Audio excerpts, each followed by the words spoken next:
the north branch of the river. Used to be an industrial area, is now for the most part residential. The first building that we're going to take a look at is this grayish-white building. It's going to end up on your left. Now, this is the Residences at Riverbend, built in 2002, designed by James DiStefano. Now, between 2002 and 2014, that was everybody's view that lived in that building, because this is a single road corridor building. Means it's only one unit thick. When you walk out of your condo, there's no one across the hall, just a wall of windows. The lot was too narrow to build a wider building. And as we make the turn, you'll see why. The front of the lot is the river. The back of the lot, the railroad tracks run so close to it that they couldn't make this building any wider. So everyone had this gorgeous view until 2014, when on your right, Wolf Point West, popped its pretty little head on the ground. So your view does not always stay your view. On your left, the red brick building that we're coming up to. This is the oldest building on the tour. It was built in 1898, designed by Frank Abbott. It was a cold storage warehouse that they converted in the 1980s to a residence. The conversion architect is Harry Weiss. Now, in the 1800s, the building was the refrigerant. There was no chemical refrigerant. So you see how thick the walls are. They punched in holes for balconies. It took them 6 months to defrost this building. 500 trailer trucks of cork, horsehair, copper tubing were removed from that building. Harry Weiss, the conversion architect, is a sailor. So if there's if there's water, you get boat slips. So it's condos, office space, and boat slips. He also designed the next buildings on the left. These are the river cottages. There's only 4 of them. They're in the shape of a sail. They're brick from the street, glass from the river. They have the shape of the sail across their reclined porthole windows. The first 2 are 6 stories. The second 2 are 4 stories. They share elevators. They have boat slips. They were built in the 1980s. The original owners paid $300,000 and they got a shell. They finished it themselves. None of them sold. They sat quietly. The original owners held on to them until 2 years ago. The first one sold for $2.25 million. Quite an investment. To your right, this is the East Bank Club. East Bank Club is a high-end health club. It was built in 1979, designed by Ezra Gordon and Jack Levin. Now, this is before the health craze kicked in. So look at the size of this health club. They took a financial risk designing such a large facility. It's still successful. It has about 10,000 members. It's the place to see and to be seen when you're working out in Chicago. And when it was first built, there were no windows on this side, because in 1979, the river was not considered an asset to a building. If you want to build on it, go right ahead, but it won't increase your property values. Take a look at the left side of the boat. These are the Kinsey Park townhomes, built in 2002, designed by the Papa George Haynes Group. They face the river. There's a river walk, parks, landscaped areas. So a lot has changed here since 1979. And most influential thing is Mayor Daley, the second Mayor Daley, visited San Antonio in the late 1980s. Is there anybody on the boat from San Antonio? What's there that would interest him? Great. Last summer, a young lady told me to Alamo. That's true. I said it. I said, no matter what you think, it's not you. He came back, and with the city council, they passed an ordinance. And it says, if you build on the river, rehab on the river, any changes you make to the building on the river, you must supply a park, landscape area, and a river walk. So you'll see that with changes to the buildings since the late 1980s. To your right, this was an old railway terminal warehouse, then it became a printing company, now it's condominium lofts. That's called adaptive reuse, taking a building that was used for one thing and converting it to a residence, designed by George Nimmons and fellows. They added a parking garage because parking is really important here in the city of Chicago. Chicagoans seem to love their automobiles, even though we have a great public transportation system. So our residences have garages next to, behind, and below them to accommodate Chicago's love of their car. To your right, another residence, red brick, green metal, and a rounded corner designed by Solomon, Cordwell, and Benz. Now, Solomon, Cordwell, and Benz likes to round corners in their buildings. Who's been to the new Starbucks roastery? Anybody? Just this young man? Oh, you only walked by it. Okay, that building has this huge 3-story rounded corner. It just opened yesterday. I saw on the news people standing in line at like 3 o'clock in the morning or something. And I'm a big Starbucks addict, but not that bad. That was designed by Solomon, Cordwell, and Benz. So now you know the architect for that building. So I would like you to remember this, because part of this tour is interactive towards the end. Solomon, Cordwell, and Benz. First of all, you'll know the architect for the Starbucks roastery, and there's one more of their buildings at the end of the tour. Solomon, Cordwell, and Benz. Remember that, and you will not break my chain, and you can't put it in your phone, sir.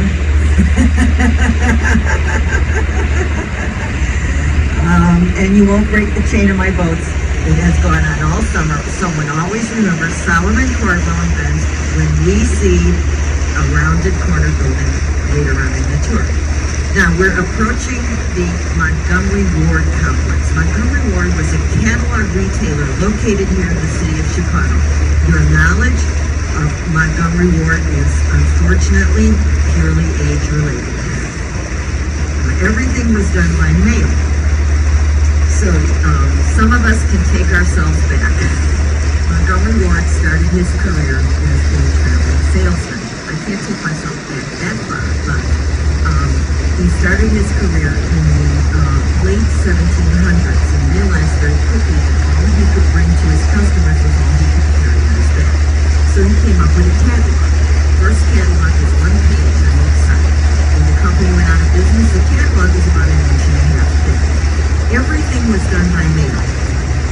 The catalog came to your house by mail. I grew up in the city of Chicago in a 2 feet, and that catalog would land like a thump on the front porch, and my sister and I would race to see who could get to it first, who could pick out the order form, mail it back here, and the order got mailed back to you because there was no unit parcel, there was no FedEx, there was no internet.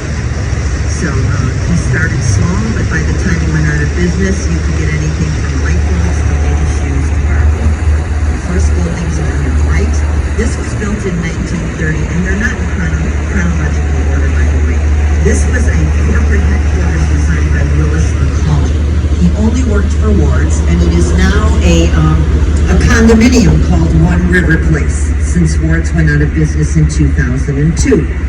This is the warehouse, or we would call it a fulfillment center today. This was built between 1908 and 1909. The designers are Schmidt, Garden, and Martin, and you can see that they were influenced by Frank Lloyd Wright and Louis Sullivan. The ribbons of red brick give it that very horizontal nature, Frank Lloyd Wright influence, and the natural brown elements at the base of the building give it, that's the Louis Sullivan influence. Now look at the size of this building. You might order something, 5 different things, and they're scattered all around the building. So the young employees would have to pick your order. They were called pickers, and they got around on roller skates before automation. Ward's goes out of business. The building gets converted to condominiums at the very end, which is 900 Kingsbury, and the rest of the building is office space, retail space, restaurants. That's called 600 West. There's a couple of interesting companies that are located in the old Ward's building. One of them is Groupon. So Groupon has put employees here. So it's gone from a paper catalog to a cyberspace catalog. And the other company, well, you might not think it's interesting, but I do, and I have the mic.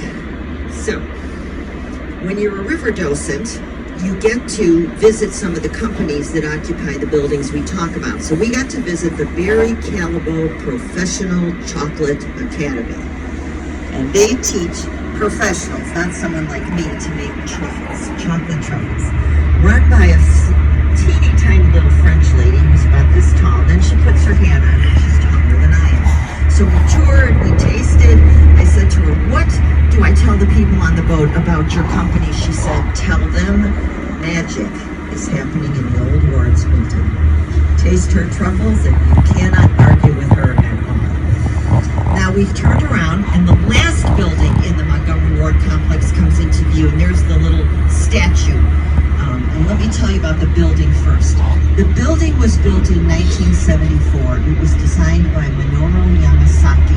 He is also the gentleman who designed the World Trade Center that was destroyed on 9/11. Wards wanted a building with a lot of open floor space because they were going to put their customer service cubicles in there.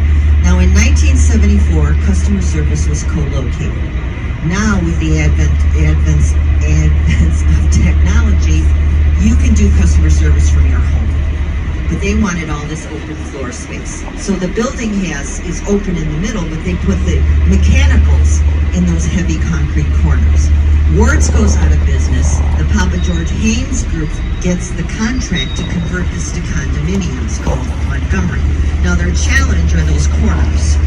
Well, they put the kitchens and the bathrooms there for the units, so because they didn't really need windows.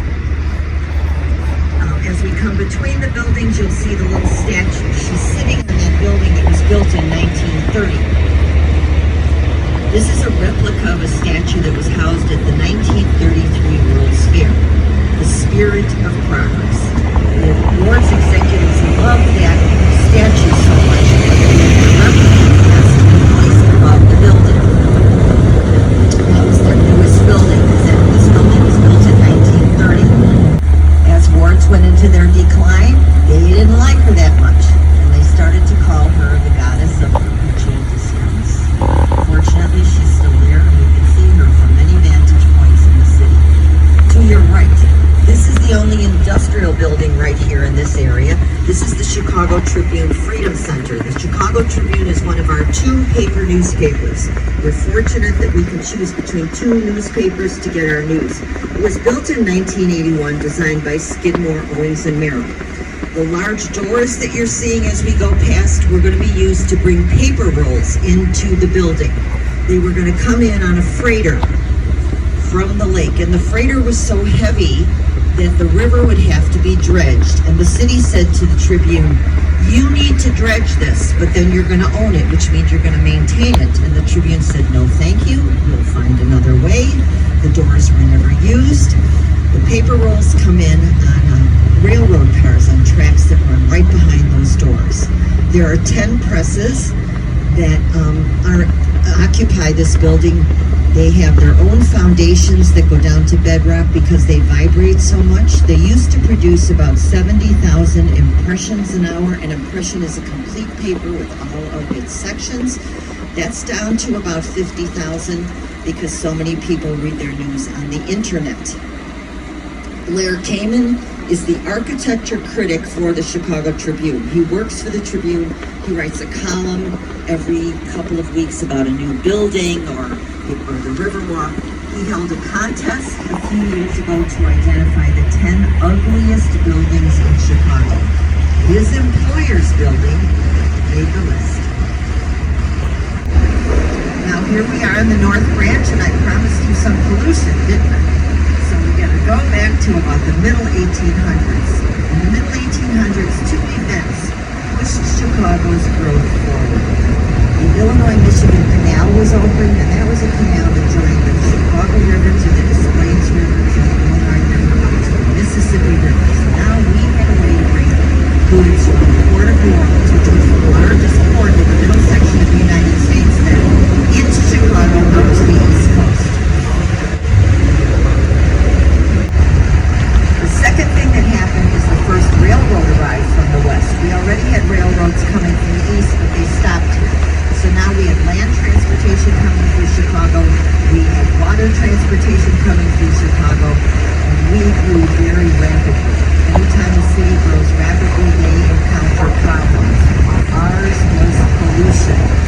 industry that moved here was dropping their excess product and their waste product into the Chicago River.